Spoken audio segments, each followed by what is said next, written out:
Started. Hi, everyone. It's nice to see all of you. Thank you for joining us for our third expanded talk of the 2022-2023 academic year. I'm very excited to introduce today's guest speaker, Kyle Southern. Kyle, I'm just going to briefly introduce you, but you're welcome to say anything else that I missed. Dr. Kyle Southern is the Associate Vice President of Higher Education Quality at the Institute for College Access and Success. Dr. Southern leads work on higher education accountability at TICAS. Do you say that, or is it TICAS, with the goal of strengthening protections for students against predatory practices and burdensome student loan debt. Prior to joining TICAS, Kyle served as Policy and Advocacy Director for Higher Education and Workforce at Young Invincibles, a national organization that works to build the economic security of young adults. He previously worked in several policy and research roles for both K-12 and post-secondary advocacy groups based in Nashville, Tennessee. Today, Dr. Southern's talk is titled Decisions Made in Crisis, the Lingering Effects of Policy Decisions Made During COVID-19. And so with that, I'll turn it over to you, Kyle. Thanks so much, Jacob, and thanks to everyone. It's a real pleasure to be with you and to reflect a little bit on what I think will ultimately prove to be a really important episode in policy making. And I'm going to go ahead and just put up a slide here, but I'm just going to talk for a second to kind of set the stage.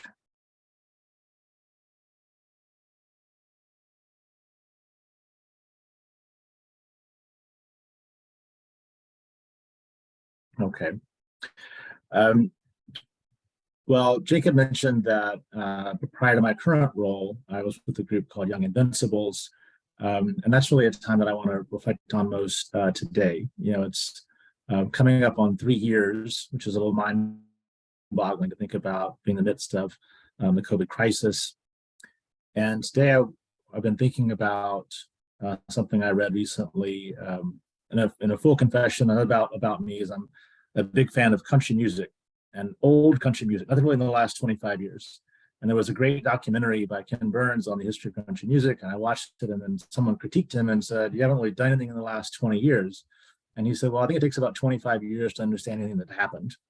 And I think that's probably true, but I think we also have some lessons to learn from things that we've all lived through the past 3 years. And frankly, it's going to be less work in 20 years if we've kept track of what we're learning along the way.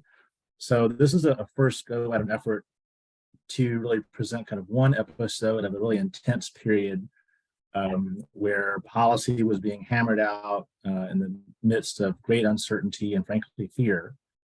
And the effects and echoes of the policy decisions that were being made at that time are going to stay with us, not just for a short term, but probably for the rest of the careers of the folks on this call. And so I just wanted to linger on that and kind of just tell one story, my story, and then to broaden that out and think about like what are the implications for researchers, for policymakers to kind of draw from this experience. And so I just want to set the context a little bit. In early October of 2019, I showed up to DC to start this new job with Young Invincibles, which, as Jacob said, my role was to be the kind of top higher ed advocate for this national group advocating for affordable higher ed for 18 to 34-year-olds. Within a few weeks, a complete reauthorization of the Higher Education Act was proposed in Congress, something that was already 6 years overdue. And the HA, of course, sets the federal framework for engaging on how to support historically Black college universities. All of the financial aid programs are in there. That's the big enchilada as far as we're concerned about having comprehensive reform at the federal level for higher ed. And then on Halloween of that year, that bill passed out of the Education Committee after a full markup. And to be honest, it faced uncertain prospects in the Republican-controlled Senate. It passed on a party-line Democratic vote in committee in the House. But there was a lot of well thought out policy in there, at least from my perspective. And Senator Lamar Alexander was the outgoing chair of the Senate Education Committee, a Republican, but a former education secretary, a former governor, a real someone who had focused a lot on education over the course of his career. So there was some thought that as his final term wound down, there could be a real auspicious moment to find compromise and actually have a new Higher Ed Act.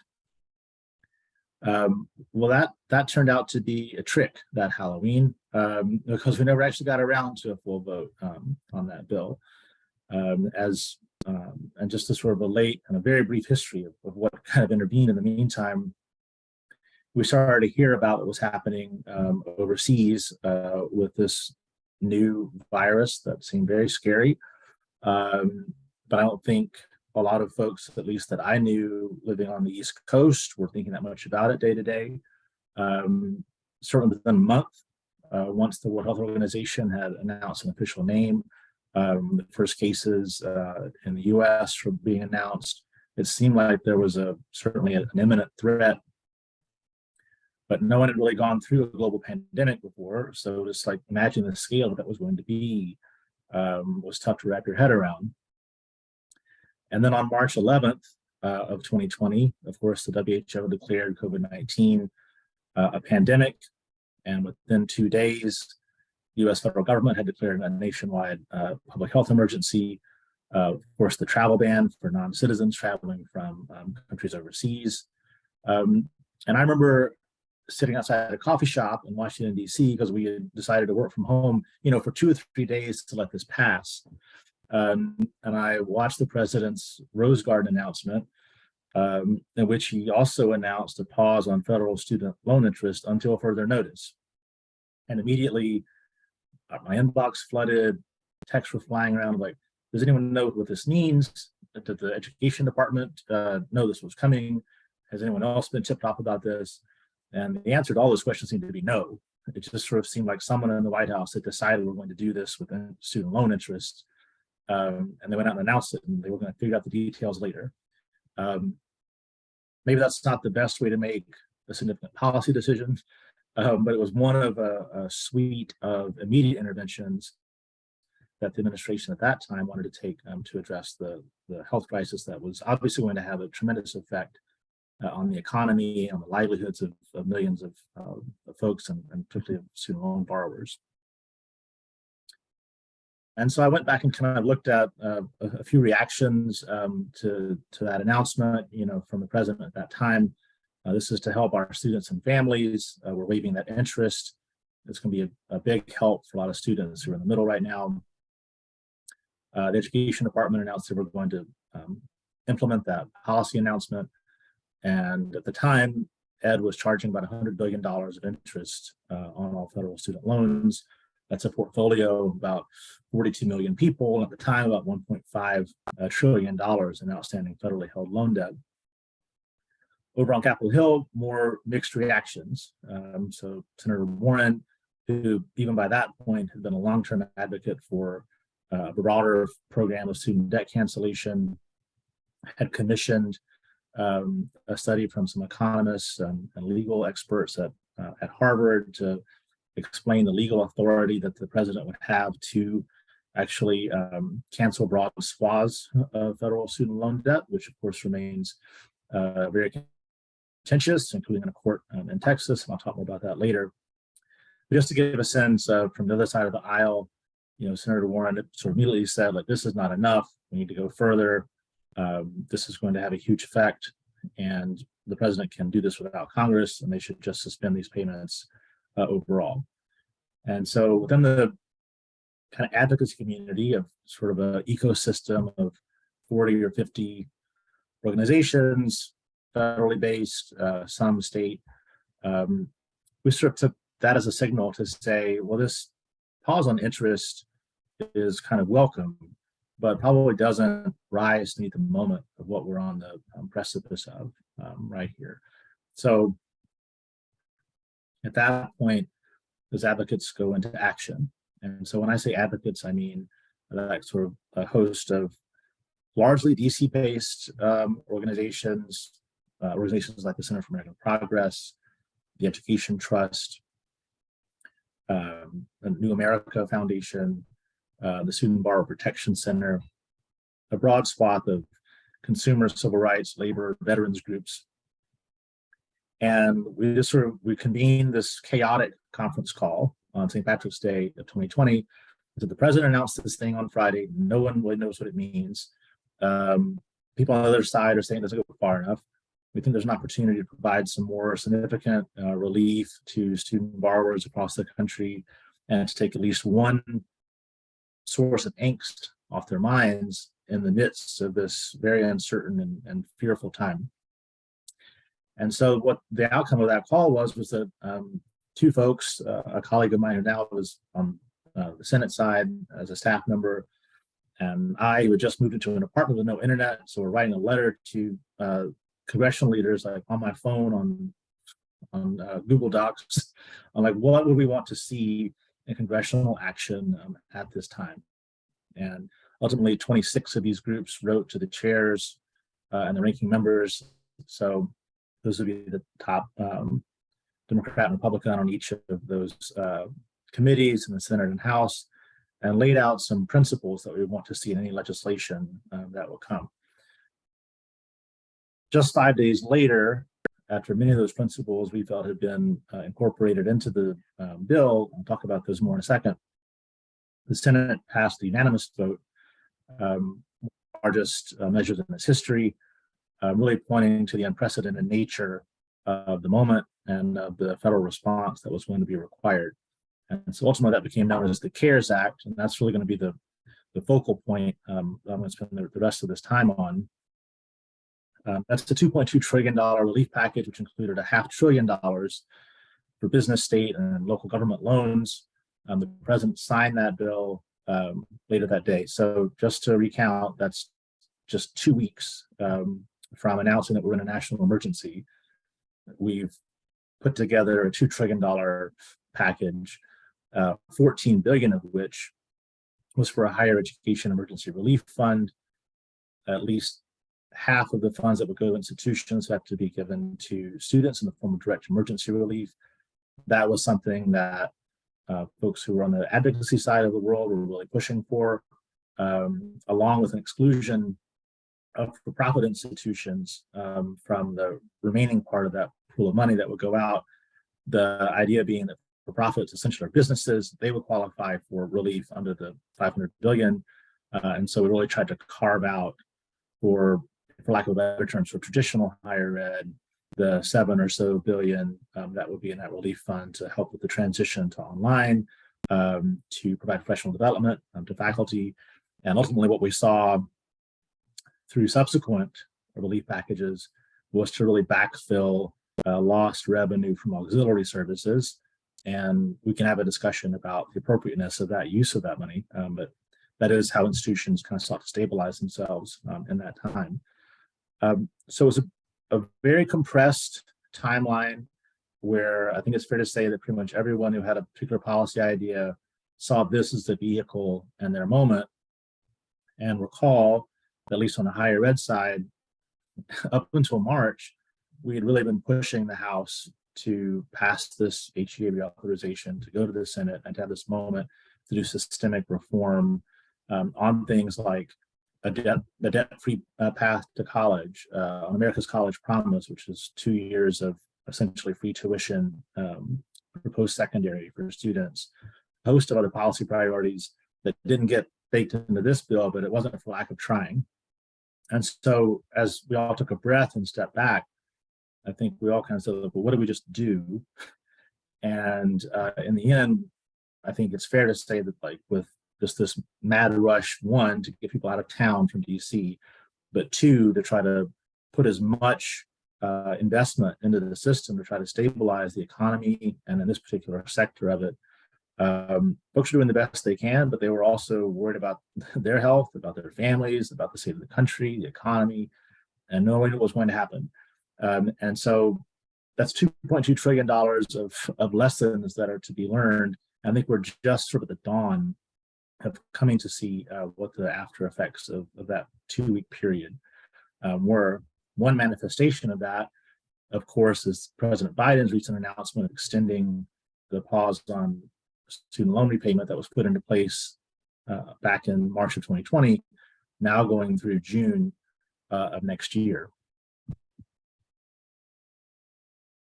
I mentioned the principles from that letter that a lot of us signed on to back at that time. I just wanted to dwell on those for a moment. The first being to reduce the debt burden by covering a minimum amount of debt for student borrowers. The second, saying that any form of debt cancellation had to have racial and economic equity as a central concern, pointing to the disproportionate burden of student debt that's placed on Black and Latino borrowers, particularly Black women, and on the lack of generational wealth that makes it harder for minoritized individuals who are from minoritized backgrounds to cover those costs and then to obtain economic security in a racialized economy. Third, protecting the most vulnerable student loan borrowers. So, up until that time, there's a really aggressive set of tools the federal government can use, seizing Social Security benefits, seizing social welfare benefits, targeting people who are having the hardest time covering their student loans, but putting them in voluntary collections and even seizure of economic stimulus funds that also passed through the CARES Act, that initial round of stimulus checks that was going out under separate parts of CARES. So we wanted to give particularly those borrowers safe harbor. And then fourth, to ensure eligible borrowers and repayment plans like public service loan forgiveness and income-driven repayment would be held harmless. So if you're in PSLF, the promise is after 120 payments, your loans are wiped away. We wanted to make sure that even if we have a repayment pause, that folks' clock doesn't get paused toward that forgiveness, and to keep them on path. Even a PSLF program that is profoundly broken in many ways, and we're still working to fix it, we at least didn't want to, however long that pause lasted, we didn't want that to be lost time for those borrowers. And that actually get baked into the plan, and I hope that to some extent at least, all these principles got reflected in the legislation. But at the top, we talked about what are the lingering effects. And I've been thinking about that of late. Of course, there's an ongoing debate about broad student debt cancellation, about equitable allocations of resources, and the perennial questions around, depending how you think about it, return on investment of higher education, or the basic question of whether a high tuition, high aid model for paying for college is sustainable, given what we've seen over the last generation. We've seen savings to student borrowers during the pause of about $5 billion a month, or that'll be about $130 billion by the end of June, when we anticipate that pause expiring, at least for now.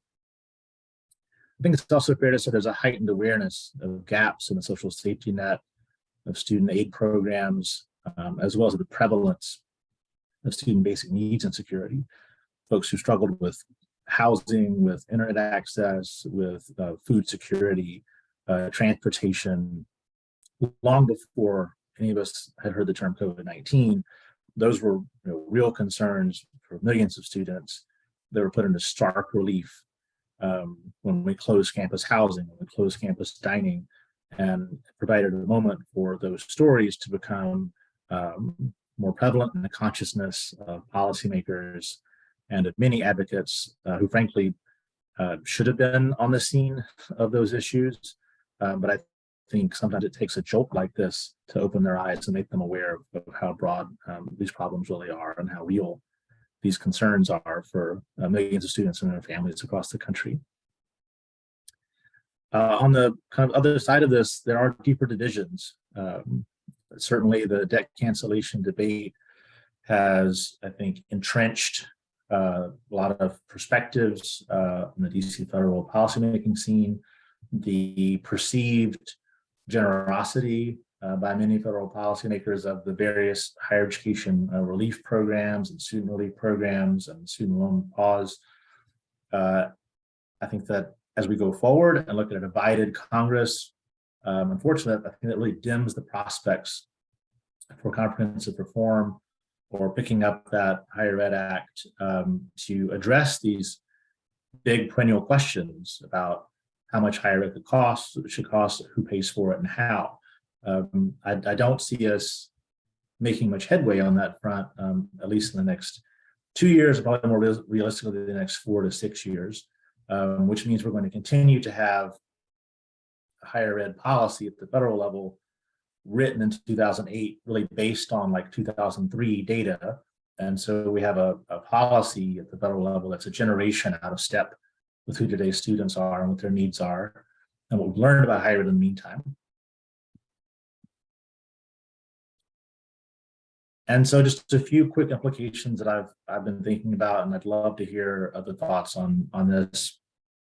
From a theoretical perspective, there are rich traditions from political science, sociology, political theory, from public policy, I think need to be applied, tested,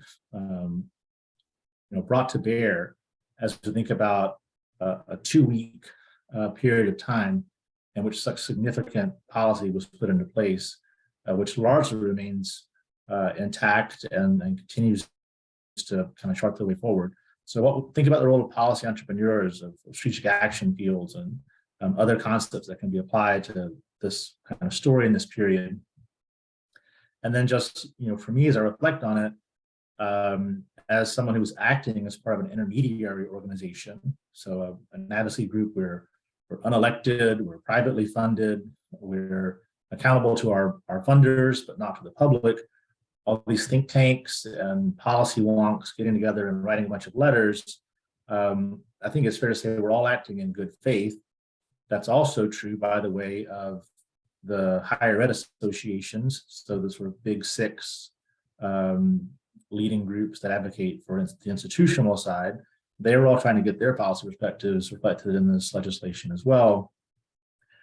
But it's fair for researchers, and I think there's a growing literature that is, and Cecilia Orfan and her colleagues published a great paper just last year on what's the appropriate role of organizations like that in setting the agenda. So a lot of research, I think, today has focused on what are the outcomes of policy and the role of these organizations getting there. They kind of flip the script and say, like, well, these are the groups that are like even sort of dictating to policymakers what they should be thinking about in terms of designing a policy. That's maybe not the most democratic way of going about policymaking, but it also reflects the significant capacity constraints and the really lack of background a lot of policymakers have when they come into these really important decision-making capacities. And so these groups often provide a backstop of research, data, and policy ideas that in the time of crisis, or it seems like the only time Congress really moves is when it actually must do something immediately. At the last possible minute, they can be counted on to do it, but they're sort of grasping at straws to say, like, what should we do? And that's when the role of the quote unquote experts comes into play. And as I said, folks are doing the best they can, but it's worth questioning that and applying a more rigorous lens to the interaction between those groups and the folks that are using significant amounts of public funding and setting policy for many years. So also from a policy perspective, we've seen that crises are often the drivers of major policy decisions. But as I think about that time period, it really highlights the fact that those decisions come within existing frameworks. And so as we think about the need to, in my opinion, radically reimagine how we think about higher ed and K-12 education in this country to better serve the students that it's never been designed for, you can make that case and say that there needs to be systemic reform that takes, in many ways, comprehensive legislation, that also takes institutional and systemic commitment. And it's fair to say, I think, in the midst of a crisis when survival and sustainability are your primary concerns, it makes it harder to step back and do what the former president of Tulane University said after Hurricane Katrina, when he said, that's the time to go on the balcony and survey your institution and think about what's your core, what are your values, who you want to be. And then finally, for research, just one thought. There are many other methods to be able to think about this kind of episode, but just as a starting place, I think now is a good time for researchers to start generating case studies, to do really qualitative and exploratory work with the various actors and institutions that were involved in the development of the CARES Act, and to think about what the subsequent higher ed measures. I listed the following relief funds that were put into place in December of 2020, and then again through the American Rescue Plan Act in March of last year. The significant funding, much of which, by the way, has not been put to use. And so there's rich and fertile ground for research and analysis about what was going on in the decision-making processes at that time and the times that followed, and to foresee, I think, some implications for the future of higher ed as a field. That was a lot to throw at y'all. I'd love to hear your reactions, thoughts, questions, and to remain in contact, but I'll wrap up there and open it up. Thanks, Kyle. All right. Well, feel free to come off video, anyone, and ask a question, or you can put something in the chat.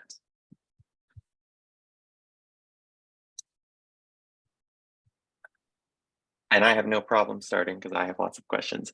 Kyle, so first, thank you again for presenting that overview. It was really helpful, especially as someone who's more in the K through 12 space than higher ed. But I'm wondering if you could comment on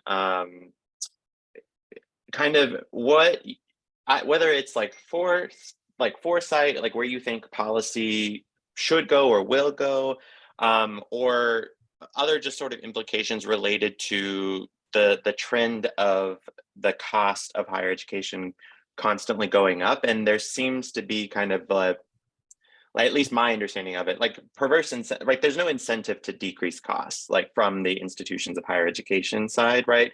Like, liberal arts schools argue like they're offering bigger subsidies, right? And like through financial aid or just like whatever they provide their students. But then in terms of like, the Arizona States or the other flagship schools, it's more about providing like the college experience, which means we need hot tubs in like dorms and things like that. Like, do you have any thoughts on like where that is going, where you think it will go, and like any kind of policy reactions to that? Because I know a lot of what you're really synthesizing is the impact of debt and debt policy on students and, different policy positions there. But I'm just curious if you have kind of the larger thoughts around that general trend and it not really changing much.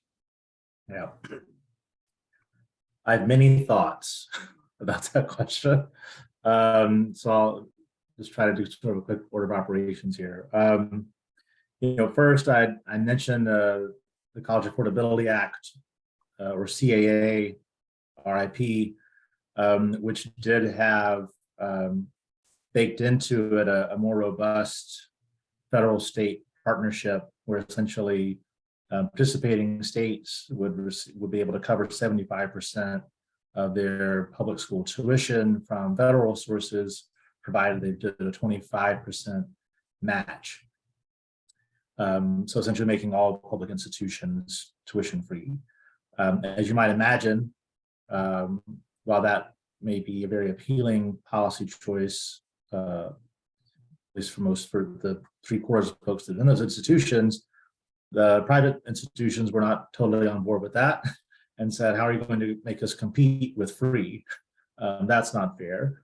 The lesson of Medicaid expansion from the Affordable Care Act also taught us that you would have roughly probably a half to 2/3 of states that would take the feds up on that, but about a third of states that, not to name any names, that are more reluctant to engage with federal programs like that. And so there's kind of a fundamental design flaw in that approach if you're trying to reach truly every student and not make their ability to access a debt-free education dependent on their state of residency. And so that was a real concern and probably would have led to some significant changes on the Senate side, or that being stripped out, frankly, in a final bill. And really, lots of smart folks are continuing to think about, like, well, what is the hook that can make that sort of a universal approach? And frankly, I haven't seen a really good design that gets us there yet. Driving that concern back in 19, in many ways, was, I think, about a report from the state higher ed executive officers from back then, that on the whole, states were investing 9% less in their public institutions as they had before the Great Recession, over a decade before. So while some of those public funds had been restored, and in some states had exceeded where they were before, on the whole, as a country, all 50 states, we were spending about 10%, we were investing 10% less public institutions. And so where does that cost go? We know that more often than not, it goes to students and families. So I think that concern also drove a real urgency in the midst of the CARES Act and other emergency relief funds to say, like, well, oh shit, if they were then that bad of a shape before COVID, then imagine what's going to come when the bottom falls out on the economy. And now we're going to be setting ourselves up for 20, 30% declines. And it was this sort of apocalyptic view of where we're going to go in terms of tuition skyrocketing, and many institutions closing. We didn't see a lot of schools closed because they had that federal money backing them up. But as happened with the Recovery Act and the Great Recession, once those funds start to recede, will states return to where they were before the crisis? And that's a story that remains to be told. Frankly, from what I see, it doesn't look that bad. And states do seem to have kind of stepped up. And I hope that there's been a greater recognition of the value of public investment as a public good in state legislatures and among governors. And at the very baseline, as an economic competitiveness initiative, it's hard to have a better one, of course, than post-secondary education. So that, I hope, changes the narrative a bit and creates more openness to more creative thoughts about how we bend the cost curve of higher ed. Lots of other thoughts on this. Can we double Pell Grants? We know that Pell covered 80% of the cost of attendance in 1980, and now it covers about 30% of the cost. How can we stop taxing Pell Grants? There are things you do around the edges in the meantime to lay the groundwork, I think, for a more macro window hopefully opens in our career. Thank you.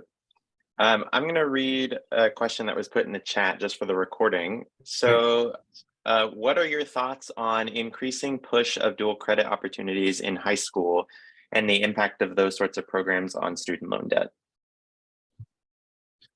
Yeah, I know just enough about this to be dangerous, so I'll try to be brief. But as a matter of principle, my own view has been for a while that the coming years will be a time of increasingly blurred lines across the traditional sectors of higher ed. And you're going to see eventually, I think, a lot of high school and community college programs becoming in many ways indistinct from each other.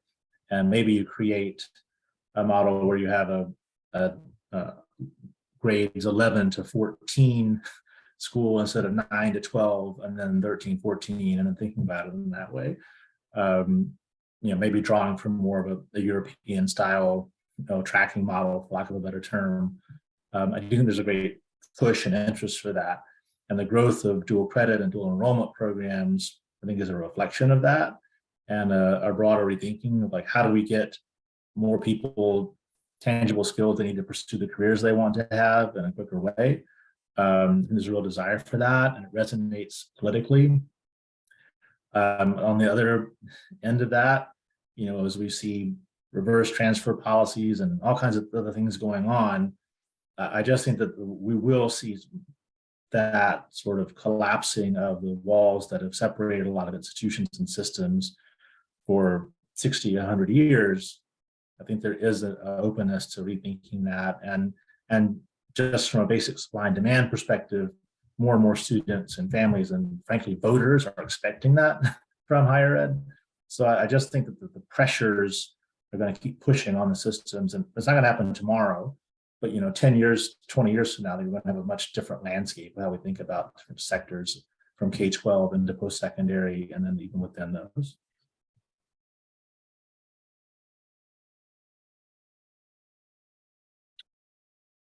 Other questions from anyone else in the audience? I have a quick question. Hi, Kyle. This is Brittany. Okay. I love to hear your thoughts around just the state of the Biden's student loan debt relief, particularly around the federal judge that said, the public didn't have a chance to submit public comments. So do you have any thoughts around, like, should this process, and I'm just speaking like way at 50 foot, like should this had gone through like a neg rig of sorts, like to allow people to chime in and give their thoughts first? Would that have blocked like some of this resistance? I know probably not, but I would just love to hear what your thoughts are around what's happening now. It's being recorded, right? Yeah. You're really trying to get me in trouble, Brittany. That's fine. I'm happy to offer thoughts on that. Well, the state of play is that the government has asked the Supreme Court basically to fast track this case. The court went back to the Republican attorneys general who have challenged the broad cancellation plan. They came back and said, like, yeah, us too. We would love to get this for the Supreme Court this term so we can get this resolved quickly. So I'm not a legal expert. I don't think anyone really kind of can peer behind the veil of what, in this case, Justice Kavanaugh and his colleagues might ultimately decide to do with that. So that's kind of the state of play. Of course, we have the Texas ruling as well, and so conceivably, that ruling could be rolled up and make this one case. The government has extended the loan repayment pause in the hopes that the court will have a ruling in this term, which should come out May or mid-June.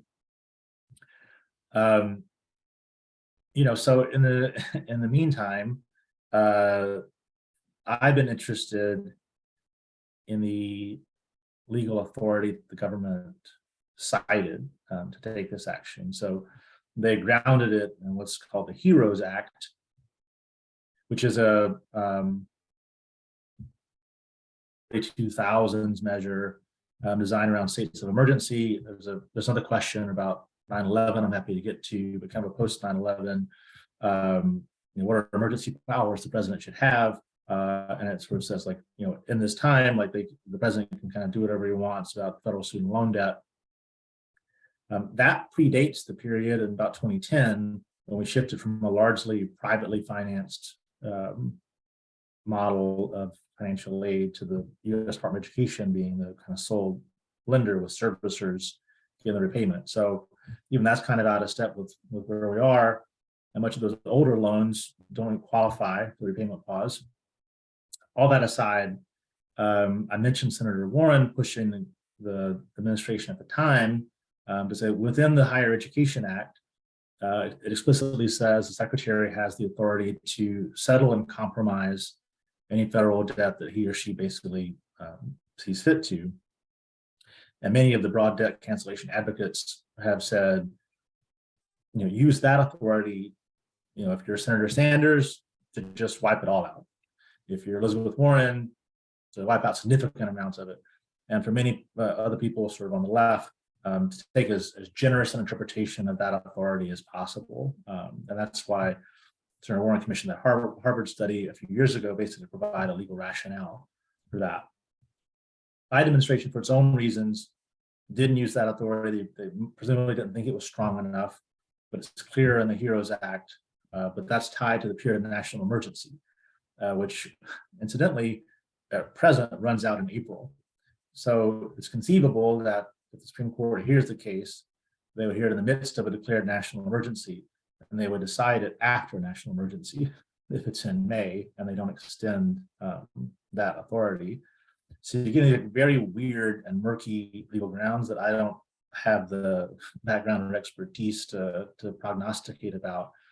But it does speak to the complexity that everyone in the White House and administration has been facing with this. It's worth noting former Congressman George Miller of California, who chaired the committee that wrote the HEROES Act, sent an amicus brief to the court last week and said, no, that's what we meant. We meant that the president can do that. Now, whether he would have done that for the last president, we'll never know. George Miller was a validly liberal Democrat, but he wanted to be on the record to say this is what the authority is supposed to be. So whether the justices take that into account is also a mystery. A lot of scattered thoughts for you because I don't have a good answer, but just to kind of give a sense of the landscape, like it probably would have played out in a different way if they had rooted this in the Higher Ed Act rather than in the HEROES Act. I don't know that we'd be in a fundamentally different place. There was always going to be a lot of legal challenge to this action. And so it just remains to be seen how the arguments play out based on the law that they chose to cite the authorities for doing it. That was very insightful. Thank you. Thanks for the question. And I apologize, I missed an earlier question in the chat, so I'm going to go back to Marianne's question. Marianne was wondering what correlations you see with 9/11, and as you mentioned on Katrina and other events that have similar concepts as safety and health, like you mentioned, you alluded to existing frameworks in place when an event happened.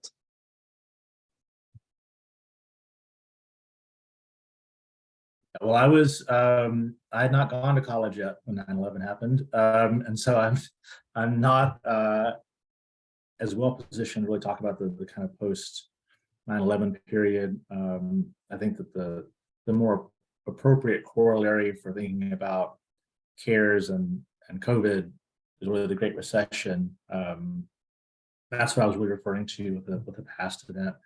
Of course, there have been other national emergencies. But the administration had fewer tools at its disposal. And so I mentioned the HEROES Act that followed 9/11. That really laid out much broader and different authorities that could be cited for responding to kind of a major national crisis, particularly one that had implications for public health and for the economy. And so that is an instance where Congress was pushed to rethink things, to put some significant legislation in place on a proactive basis, which, as we've seen, they're not particularly inclined to do. It's usually reactive. And so if there is a legacy of that 9/11 period, it was putting those authorities in place in anticipation of some other cataclysmic events they couldn't even imagine at the time. And so that is one way we've seen the effects of that event. In terms of Hurricane Katrina, that was a more regionalized phenomenon, obviously with national implications, but that was really focused on getting immediate relief to the Gulf, and a targeted set of institutions, at least from a higher perspective, of course, completely changed the Orleans Parish schools and how Louisiana in particular thought about the balance of trade of charter schools and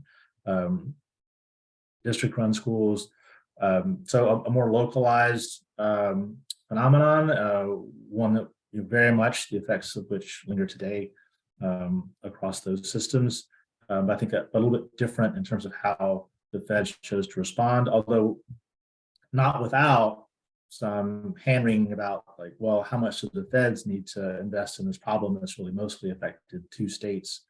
It just so happened that Trent Lott, who was the leading Republican, was from Mississippi, which makes it easier to direct resources to the state that they come from. So really so much of this story is about individuals and happenstance, which is not, of course, an ideal way to make policy.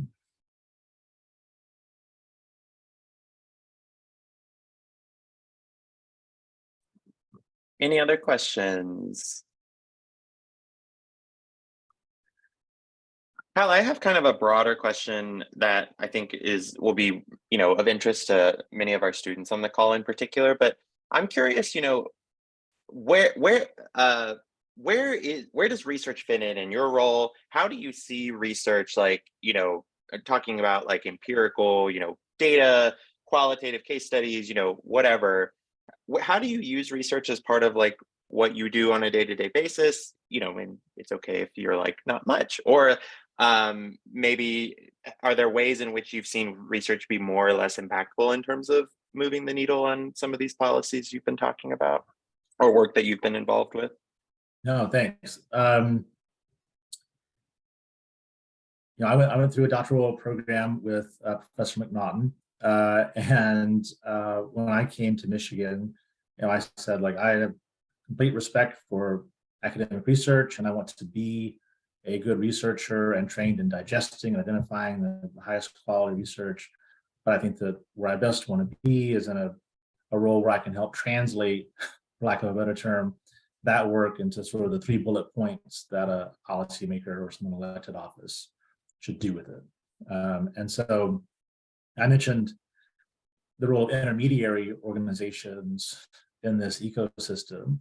And I think that they do provide an important bridge, in that if I were to go to Congressman Smith from the 9th district of whatever state and want to talk about how we know this to be statistically significant at a 0.001, and you also could do this at a 0.01, I'm going to watch them glaze over pretty fast. But I think that a privilege of the folks who are in this space is to read that and say, like, oh, well, actually, like, it's an interesting finding, but it's not on a strong enough basis for us to want to do a like national policy change about. And so the threshold for what we're seeing from the academic literature needs to be high, and we look to leading researchers in the fields. We look to the latest research. I've lost my access to a lot of the journals, but I'm lucky to have people who still have .edu accounts, so I can hit them up, send me a PDF of this new thing. So I think there is a real commitment, from the sort of policy advocacy community to bring to bear that empirical work. But kind of the secret sauce is if you can get your paper published in Review of Higher Ed or whatever, you can also do a 2-page policy brief. It's like, here's what I did, here's why it was important, here are the 3 things that the policymaker should do at the federal level, or the 2 things that a governor should do. That's the kind of thing that we will absolutely take to a meeting with a congressional office and say, like, I've known you for 10 years, you can trust me, you can trust this person, I know their work, and you can take to the bank that as far as we know, to the extent we know anything, this is a really promising intervention and deserves more investment, and we should scale it up. And so that's the kind of message that will resonate. But it has to be a pairing of rigorous data-informed work with being able to put it into a practical application, and then sort of a political savvy to know when the moment is right to bring that to bear and put something to codify something that we've probably wanted for a long time. And the research has shown those of us doing the work. We've known for 20 years a lot of different things, like what works in education, as much as it gets a bad rap. And the challenge is like finding the right moment to bring that to bear and find a champion who will put it into code. Very interesting. Thanks for sharing that. Sure. Any other questions for Kyle? All right. Well, if not, Kyle, thank you so much for sharing the lunch hour with us and telling us a little bit about what your work and what you've done and been involved with. It was all very interesting. Yeah, so thanks again, everyone. We have our last brown bag of the semester in 2 weeks, December, or actually, no, hold on, let me look. I'll have to look. I think it's December 6th. And so we'll see y'all then. Thanks again, Kyle. And yeah, you got a great series lined up, and it's a real privilege to be part of it. So thanks for the opportunity, and best of luck to everybody. Yeah, absolutely. Cool. Well, thanks everyone. I'll see you. Thanks, y'all.